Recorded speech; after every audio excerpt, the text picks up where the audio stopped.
As you learn about the narcissistic pattern, it's also wise to reflect on the much healthier alternatives. Now, below, you're going to find a link to my new extensive course called Ready, Set, Connect. It addresses both the mindset and the skills involved in gratifying relationships, and I hope you'll find it to be quite therapeutic.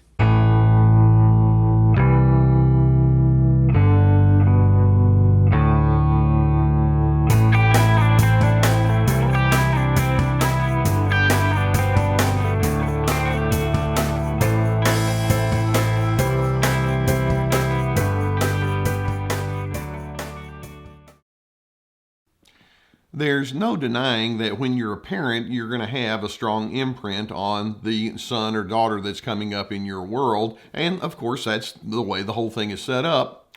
Now, this can be especially difficult, though, if the parent has very strong narcissistic leanings.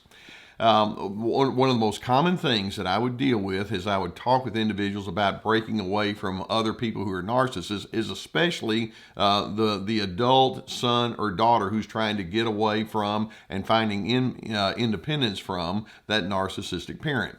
Now, I think it would be interesting to pull back and remind ourselves, what are some of the goals of parenting? Ideally, if we were to look at the way that it should play out, what would we look for? And we can say that, well, if you're a parent, you want to teach the child the meaning of love, and you don't want to just talk intellectually about it. You want to show them what it means and experience it with them. You want to help bring trust and empathy into the relationship, and those ingredients would be given highest priority.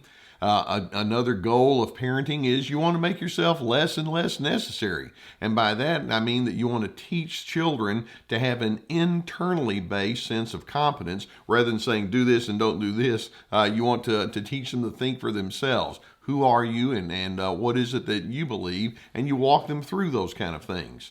That also implies that in successful parenting that you teach a healthy work ethic or a sense of responsibility. Another huge thing that's part of parenting is you teach them how to get along well with other individuals, especially in moments of conflict. And you talk about those conflict management skills and, the pluses and minuses and what your options are there. You want to give the child a sense of perspective on the family history, who we are and where our family history has gone right and where it has perhaps not gone wrong. You want to create a sense of spiritual adjustment. And by that, I don't mean dogma, but I mean learning things like meaning and purpose and what it is that brings that to an individual's life. You want to create an atmosphere for curiosity and creativity and exploration. And you simply want to have a sense that says, when you're in my presence, you're in a safe place where I encourage you to be who you are, and I want you to launch well when that time comes. Now, contrast that to what we typically see in the real life scenarios involving a narcissistic parent. Narcissists don't think in the ways that I just described. Starting with their way of dealing with conflict, they don't manage conflict well at all. They can't teach you how to manage it because they don't know themselves, and as a result, there can be a lot of agitation and irritability.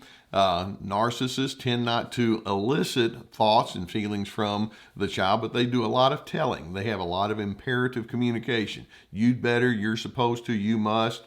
Sometimes there's neglect in the sense that they don't really tend to a child's needs. Sometimes there's a psychological laziness that narcissistic parent brings to the equation. Often there's an atmosphere that says around here acceptance is based on conditions, period, that's it. And as a result, dominance and deference and making sure that you fit the mold is part of their deal. Now, when you have a narcissistic parent, if you're the adult now, looking back and you can say, well, all that wonderful stuff, Dr. C, that sounds nice, but I had a tyrant, or I had a worrywart, or I had a hovering helicopter parent, or something of that nature. It didn't play out very well. Often you'll find that when you grow up in a system like that, there are some fairly consistent outcomes that we're going to look for. Basically, there are times when you look back on your time as a child and you think, well, I learned how to parrot what my parents would tell me. But in retrospect, I was doing it just so I could stay out of trouble. Or they had uncertainty regarding their worth. If you grew up in that, it's like, well, I better make sure that I conform because if I do this, make the wrong statement, my worth is going to be snatched away from me. And typically that's built upon the use of intermittent reinforcement. There's a lot of consistent inconsistency, if you will, that's there. And so the kid has a bit of confusion that might be there. Often, if you're a child that grew up in with a narcissistic parent, you learn how to hide things well. You did not learn emotional management well. Some of your relationship skills were a bit lacking. And you can have all of this strain and tension on the inside of yourself as you enter into the adult years. But at some point, you can get to that place in your own adult life thinking, hey, wait a minute. Okay, I'm understanding what I grew up in a little bit more fully. There was a lot of that narcissistic pattern that was there, control and manipulation and superiority, and I was on the receiving end of a lot of wrong messages there. And you get to the point where you say, I want to get into my adult mind, and I want to be my own separate person. And I want to be able to think for myself and do for myself and have my separate opinions.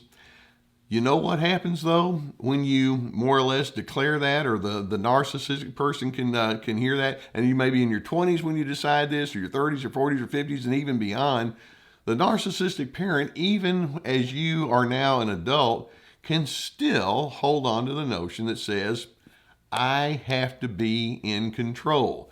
You need to remember what your place is. And of course, your place is in subordination to me. And as a result, I've spoken with so many people who will still have that narcissistic parent who says, I insist on your conformity. Whether it's you conforming to their opinions or their core beliefs or their lifestyle practices, conform. Be what I tell you to be. Or in addition, you can see that narcissistic parent, even after you're an adult, refuses to put on their humanity. They still won't let themselves be vulnerable. It's like, well, I don't mind knowing your faults, but you're not going to know my faults. We don't talk about that. And as a result, these narcissistic parents, even as you're an adult, will show a poor appreciation for your boundaries, and they don't want you to have too much distinction from them. I recall so vividly a woman who was in her 40s who would say to her mother, I'm not 13 years old. I'm 43 years old now. And so it was just like, stop it. Recognize that I'm a middle-aged woman. Or I remember so well a man who was in his 50s who would talk with his father. And he would say, as he was talking about how he would do things differently, he would explain to his father, Dad, I'm not asking for your endorsement. I'm explaining to you who I am. And there would be times when they would try to have their own distinctions, and that narcissistic parent still isn't having it. They've got to be in that control position. Now, there's an interesting thing that I'm hoping you can hold on to as you try to figure out how you're going to break free. And that is, if you have a parent who has strong narcissistic tendencies and they won't let go of it, it's almost a guarantee, 100% certainty, I can't say 100, okay, 99% certainty, that they themselves were exposed to a lot of that control message, and they themselves were given a lot of conditions and condescension and poor emotional management skills. This is part of the family system that you are already, that was already in existence, and you're the next one in line. So I'm hoping that when you're able to see that you had a narcissistic parent, that at some point you finally decide someone in this family tree, and I'm going to volunteer to be that person, someone needs to say, enough's enough. And it's so interesting when you finally realize, sometimes you're in your 20s, sometimes you're in your late 50s, I think that I finally passed my own parents in the maturity category. Now, as you go about changing and breaking free from these individuals, there are certain things that you want to hold in mind. First, don't expect that narcissistic parent to make adjustments. The likelihood is pretty low, particularly if you've already had many, many discussions with them. It's like talking to a brick wall. Therefore, cease the effort to try to reform that narcissistic parent. And yet, as you do that, maintain a sense of decisiveness about who you're going to be. Refuse to play the role of the enabler. In healthy relations, we have a sense of mutuality. I respect who you are, and I hope you respect who I am. But with narcissists, it's no, you need to be my subordinate. They want you to play the enabler. They want you to keep giving them supply. It's like, no, I don't do that anymore. Separately, define who you're going to be. And that means defining the kind of traits that you want to have most predominant in your personality: patience, understanding, humility, kindness, firmness, or the priorities or the guiding beliefs and preferences that you operate with. And then proceed with that definition, knowing that the narcissistic parent is probably not going to like it, but at some point you just do what you need to do anyway. I remember a young man that I spoke to who had been in his 20s, and his father insisted that he go to medical school just like the father did.